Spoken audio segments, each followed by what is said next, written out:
organic, unpredictable, unknown, lovely, beautiful, a sense of fulfillment. This is part of the pleasures of life and not the chores of life.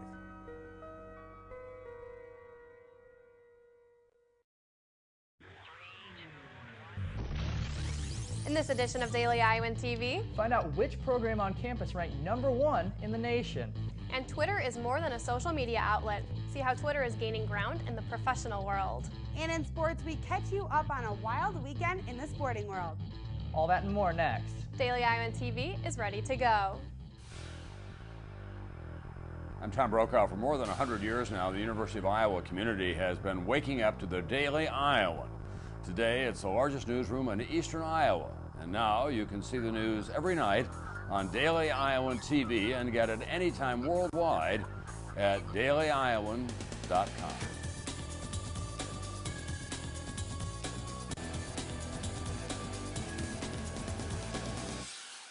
Thanks for being with us this Monday evening for Daily Iowan TV. I'm Christina Targos. And I'm Brad Maxwell. For the 5th year straight, the Poets and Writers magazine ranked the University of Iowa's nonfiction writing program as #1 in the nation. The nonfiction writing program was founded on campus in 1976 and is a 3-year program that focuses on creative nonfiction. Professor John DeGata, director of the nonfiction writing program, said, quote, "It's encouraging to see the nonfiction program get its due. Our students are the most accomplished young essayists in the country, and they deserve this," end quote. Alumni from the program are frequently cited as some of the most influential nonfiction writers in the country. It was just a few months ago in June that tweet entered the Oxford Dictionary. Most of us know the basics of using Twitter to connect with friends, but the social media giant also has a place in the professional world. That's exactly right. The little blue bird is becoming a powerful symbol in the business world. Earlier today, the Hardin Library hosted a Twitter training camp where I learned how the health sciences are now entering the world of hashtags and retweets.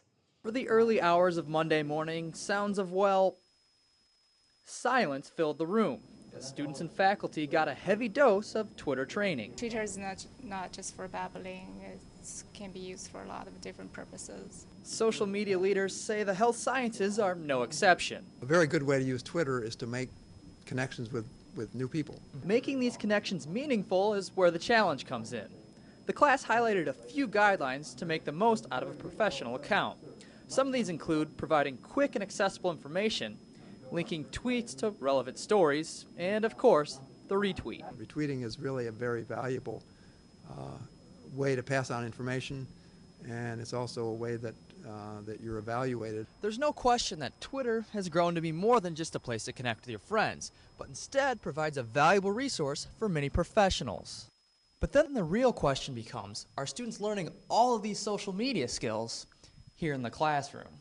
A study by Drexel University researchers found 78% of educators have been using Twitter for at least a year. Many health educators at the University of Iowa are following this trend. With pharmacy a lot, I know some of their elective courses, instructors are teaching students how to act professionally, which includes how you should act on social media. But as with all technology, staying up to date, efficient, and professional always leaves room for improvement. Brad Maxwell, Daily Iowan TV. And still much more coming your way on Daily Iowan TV. Prepare for cuteness overload. We've got a story for all of you cat lovers coming up. And pulled pork in politics. Johnson County Democrats and Republicans both met this weekend. We have the details in Political Alert. And in sports, your latest edition of the Whip Around. But first, we'll hand it off to Daily Iowan TV's Marissa Mahalik for your weather forecast. Marissa, what can we expect for weather this week? Hey Brad, it looks like we can look forward to some nice fall weather this week with a theme of partly cloudy skies. Tomorrow, we'll start off the morning at 57 degrees with a 30% chance of rain. It'll reach 60 degrees in the afternoon with partly cloudy skies. And at night, temperatures will stay near the 60s. Now looking ahead to the rest of the week, temperatures will linger around the 60s with partly cloudy skies. Wednesday, we can expect it to be 57 degrees. Thursday, it looks like it will be 63 degrees. Then for the weekend, we should see temperatures in the upper 50s with partly cloudy skies. So Brad and Christina, it looks like we'll be having your typical autumn weather this week. And with the weather gearing toward cooler temps, it's getting harder for anyone to stay outside, human or animal. More and more stray cats are brought to shelters as the winter months approach. which is good for the cats but stressful on the shelters. Earlier, I went to the Iowa City Animal Care and Protection Center to see how they are dealing with the increase of animals this season. Cats both big and small have found a safe haven from the cold temperatures at the Iowa City Animal Care and Protection Center, but the care center is running out of room. Probably are caring for about 140 cats right now. 140 cats. That is over double what the care center has room for. Liz says they see an increase in people dropping off stray cats this time of year to protect them from the cold temperatures. They feel sorry for the cat and they catch it or put it in a carrier or, trap it if they have to, and they bring it in because they're concerned. And I think that's great, but it does mean that our numbers go up this time of year. The addition of these extra cages puts a strain on the whole animal population, the staffing, and the resources. You can only do that to a certain point. And when you go over that point, then you have to look at euthanasia because there isn't enough space. So to help make more room, the care center is having a special. Normally, male cats go for $65 and females for $85. But this month, it's just $20. The care center hopes to attract more cat lovers like Robin Davis and her 3 kids. We have 5. And they are looking to adopt one more. Davis said it was this great special that prompted them to get another furry friend now. Oh, absolutely, yeah. Otherwise, we probably would wait till maybe another cat passed away or later in time. But yeah, for this is a good because they have so many of them that they really need to get new homes for. And the more adoptions that happen this month, more space for new cats to touch hearts and find that forever home. Christina Targos, Daily Iowan TV. The Animal Care and Adoption Center also stresses the importance of spaying and neutering animals to reduce the amount of homeless animals. And now we're going to toss it over to Reed Chandler in the studio for tonight's edition of the Political Alert. Reed? Welcome back to another round of Political Alert. Over the weekend, politicians traded stump speeches and formal hearings for good old-fashioned Iowa barbecue. On the Democrats' side, members of the Johnson County Democratic Party met Sunday night at the Johnson County Fairgrounds for a barbecue fundraiser. The meat of the barbecue came from 4 Democratic candidates for the Iowa governor's seat addressing the group.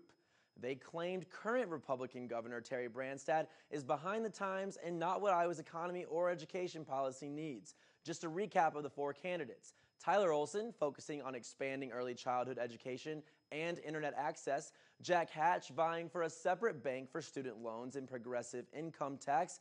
Bob Kraus, wanting to raise the minimum wage and expanding education support. And Paul Dahl, who wants to see more support for renewable energy and tax reform in the state.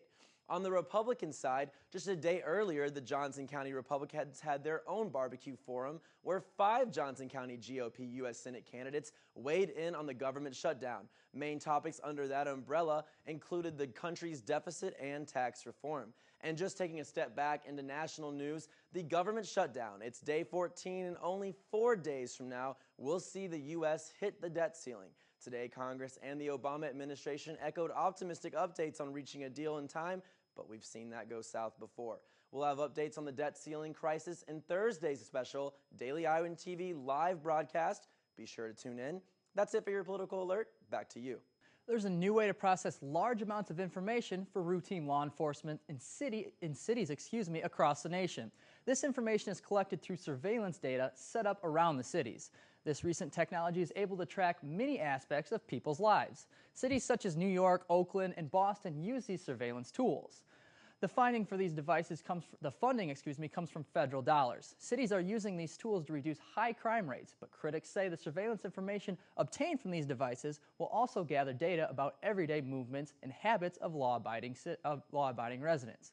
But law enforcement says that data mining is a big step towards more complete intelligence gathering. Yesterday, the Chicago Marathon held a moment of silence for the victims of the Boston bombings that occurred in the spring.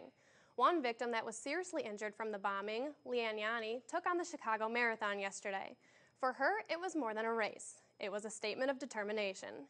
Just half a year ago, Yanni was waiting for her friends near the Boston Marathon's finish line when one of the bombs exploded right next to her. Her lower leg was shattered and she was rushed to the hospital for surgery. After months of rehab and only 5 weeks of training, Yanni finished the marathon in 5 hours and 44 minutes. I remember that day like it was yesterday. Updates constantly coming in and out of the newsroom. We're struggling just to keep up with everything. It was a crazy day, but look at what these people are doing now. She just ran a marathon. Right, incredible story. So congrats to her. The Chicago Marathon was one of just many events in a packed sports weekend. Alyssa, what do you have for us tonight in sports?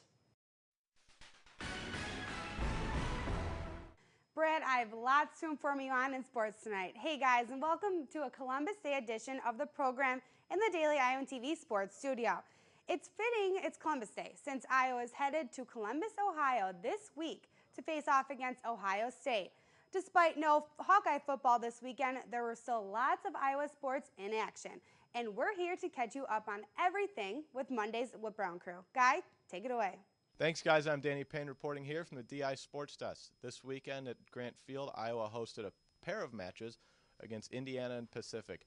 On October 11th, in the Hawkeyes' 5-1 win over Indiana, Danny Hemian recorded her first hat trick of the season, while Natalie Cafone also put one in the net. On Sunday yesterday, in the Hawkeyes' 7-2 victory over Pacific, Hemian tallied one goal, while Cafone put 6 points on the board for the Hawkeyes with 2 goals and 2 assists, moving her into second place in the Big Ten in points with 31. Hemian's performance over the weekend was good to move her into a third-place tie with 22 points. Now, for more on Iowa soccer, let's send it over to Jalen Sochak, who's standing by. Jalen? Thanks, Danny. The Iowa soccer team evened their conference record with a 2-1 victory over Indiana Saturday. That puts the Hawks now at 3-3 in conference play. In the game, juniors Melanie Pickert and Chloe Lacrosse each scored a goal for Iowa, whereas sophomore goalkeeper Hannah Clark had 5 saves against 14 Indiana shots. Iowa only had 11 shots on goal in the game. Now Iowa will travel to Minneapolis this Friday, where they take on the Gophers. Now we'll toss it to Taylor Axelson with more about the women's volleyball team. Taylor? Thanks, Jalen. The University of Iowa volleyball team is about a third of the way through their regular season, and they are not off to a great start. This past week, they traveled up north. They played Michigan State and lost 3-0, and they played Michigan and lost 3-1. This means their Big Ten season record right now is 0-6. But maybe the ladies just need a trip home, and that's exactly what they're going to get this weekend. They'll be playing Purdue on Friday and Indiana on Saturday. That's it for your Monday evening whip around. Back to you guys in the studio. Thanks for that, guys. Good stuff as always. It was a wild night in Boston. Both the Patriots and Red Sox both completed unlikely comebacks that had a combined probability of 0.2%. For New England, Tom Brady found Kenbrell Tompkins in the end zone with 5 seconds left to win 30-27. Later that night, the Red Sox came back to win 6-5 in Game 2 of the ALCS. David Ortiz, or Big Papi, which seems much more fitting for this game, hit a grand slam in the 8th inning to tie the game at 5, setting up a Jared Saltalamacchia base hit to send in the winning run. Game 3 is tomorrow in Detroit. As for tonight in the world of professional sports, the Los Angeles Dodgers are in a must-win situation in Game 3 of the NLCS, where they will take on the St. Louis Cardinals. The Cardinals are already up 2-0 in the best-of-7 series. The Dodgers offense is going to have to find a way to score against Cardinal ace Adam Wainwright in order to stay in the series. First pitch is at 7 p.m. on TBS. And there's one final NFL game, as always, on Monday night, where the Indianapolis Colts will travel west to take on the San Diego Chargers. Make sure to watch for the balanced attack of Indianapolis, with recently acquired running back Trent Richardson against the pass-happy offense of the Chargers. Kickoff is at 7:30 p.m. on ESPN. As you can see, lots to look for, but that is all for now. Tune in tomorrow, where we will show you highlights from Kirk Ferentz's press conference and interviews with players ahead of Saturday's Big Ten matchup in the Horseshoe against the Buckeyes. Brad, Christina, back to you two. Daily Iowan TV is the only place to see what's going to be in Tuesday morning's Daily Iowan. Read about 2 candidates of the Coralville City Council election. And find out about a Coralville store that specializes in bras for women who have had mastectomies. And a recent audit criticizes the Iowa Department of Education. That's your latest edition of Daily Iowan TV. Be sure to check us out at the same time tomorrow or anytime online at dailyiowan.com. Thanks for watching and have a great night.